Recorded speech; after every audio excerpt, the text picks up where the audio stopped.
የሰባቱ ሰማያት ጉዳይ፣ የቅዱሳን መላእክት አፈጣጠር፣ የአራቱ ባህሪያተ ሥጋ ፍጥረት እንዴት ነው?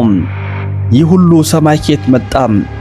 ለመሆኑ ቅዱሳን መላእክት ዛሬ የምንጠራቸው ስለ አፈጣጠራቸው ምን ያህል ጥልቅ ዕውቀት አላቸው? እሳትና ነፋስ፣ ውሃና መሬት በግብር ተገናኝተው ተጠባብቀው እንደሚኖሩስ ምን ያህሎቻችሁ ታውቃላችሁ?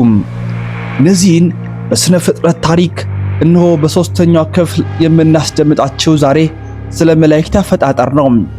አስቀድመን ስለ አራቱ ባህሪያተ ሥጋ አፈጣጠር አልፎም ስለ ሰማያት በጥቂቱ ለእናንተ አቅርበናል።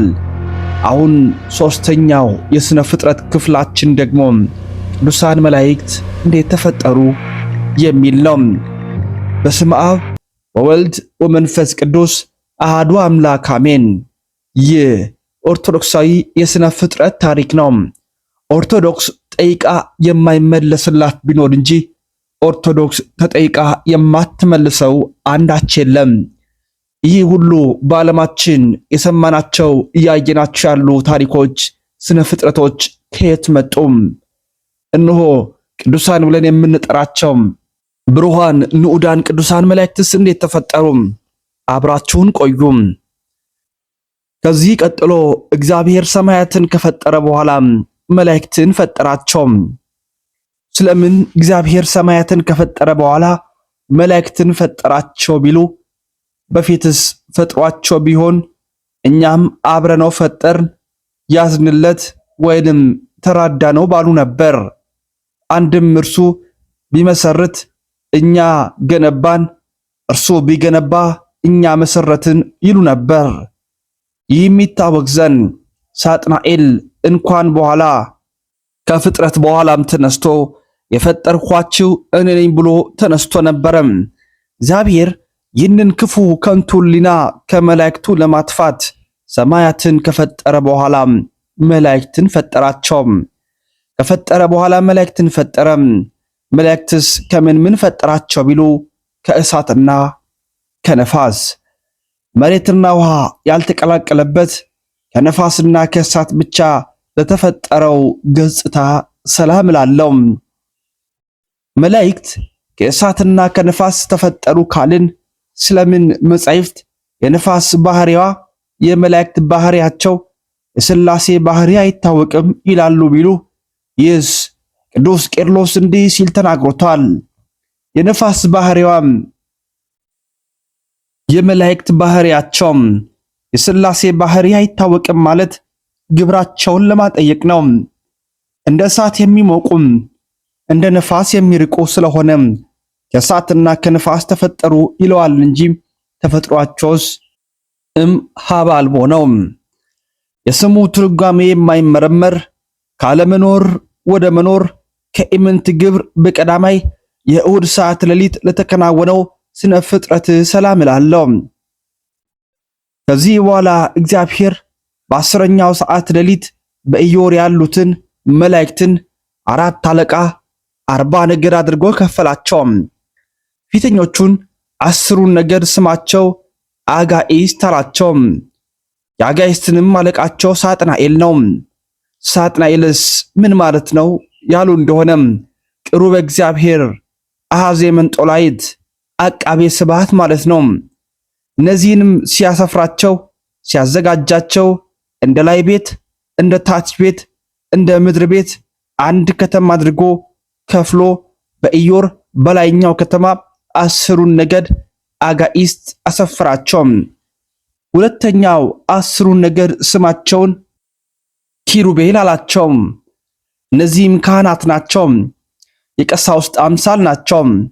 እነዚህንም ሲፈጥራቸው ከወገባቸው በታች 1 ከወገባቸው በላይ 4 አድርጎ ፈጠራቸው። እነዚህም 4 ገጽ ያላቸው ገጸ ሰብ፣ ገጸ አንበሳ፣ ገጸ ንስር፣ ገጸ እንስሳ ይባላሉ። ከእግራቸው ጀምሮ እስከ ራሳቸው ድረስ በአይን የተሸለሙ ናቸው። እንደ ነብር ዥንጉርጉር እንደ መስታወትም ብሩህ ናቸው። እነዚህም አለቃቸው ገጸ ሰብ፣ ገጸ እንስሳ ናቸው። ስማቸውም ኪሩቤል ይባላል።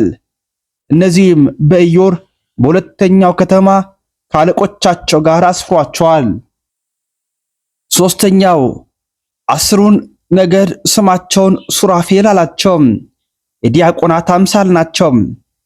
እነዚህም ዛሬ ዲያቆናት ተንስኡ ጸልዩ ብለው እንደሚጀምሩ ሁሉ የምስጋና ነቅ የምስጋና ምንጭ በእነዚያ ይጀምራል። ሲፈጥራቸውም ስድስት ክንፍ አድርጎ ፈጠራቸው። የእነዚህም አለቃቸው ገጸ ንስር ገጸ እንስሳ ነው። ስሙም ሱራፊ ይባላል።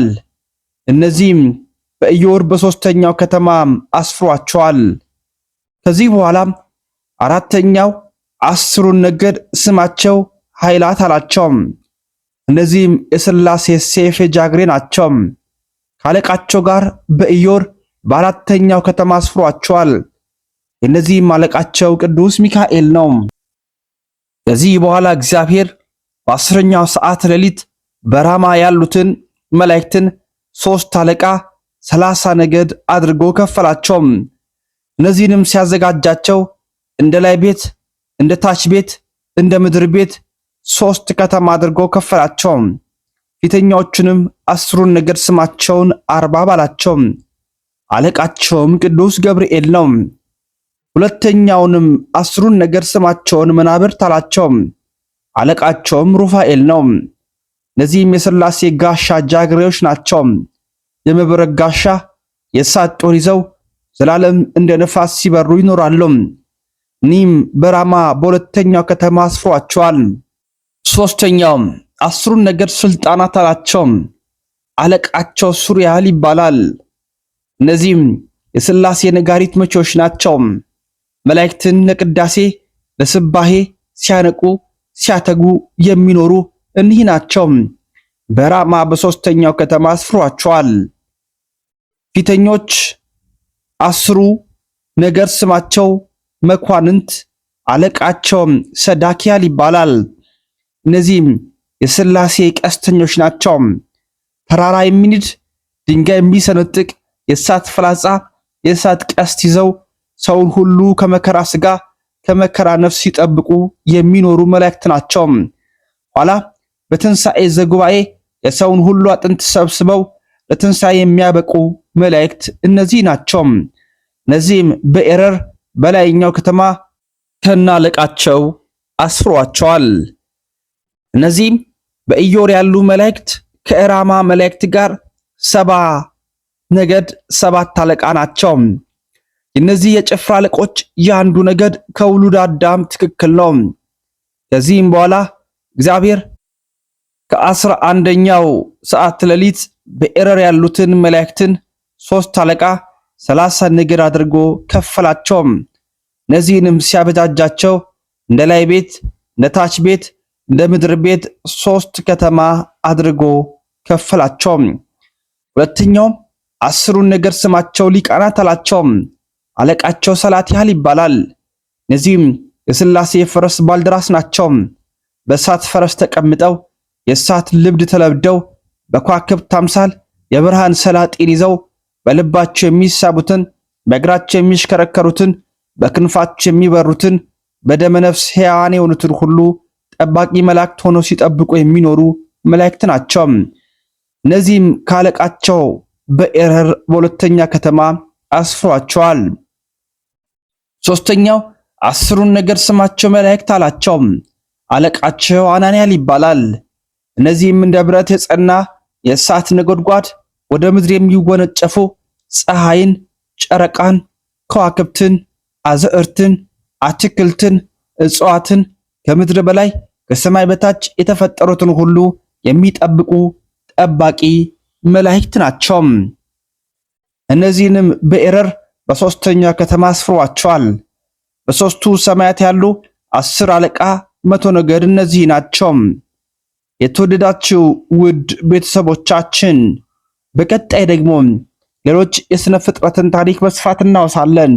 እናንተ ላይክ እያደረጋችሁ ሼር እያደረጋችሁ መረጃው ለመላው ዓለም አዳርሱም። በጎ የሆነ አስተያየታችሁም አይለየን። ይበል ይቀጥል፣ ይስተካከል።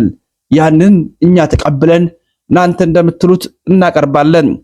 ሁሌ እንላለን ኦርቶዶክስ ተጠይቃ የማትመልሰው የላትም። ጠይቃ የማይመለስላት ቢኖር እንጂ ተጠይቃ የማትመልሰው አንዳች የለም። ስነ ፍጥረትን በስፋት እንተርካለን። ላይክ ሼር አድርጎም። ስብሐት ለእግዚአብሔር አሜን።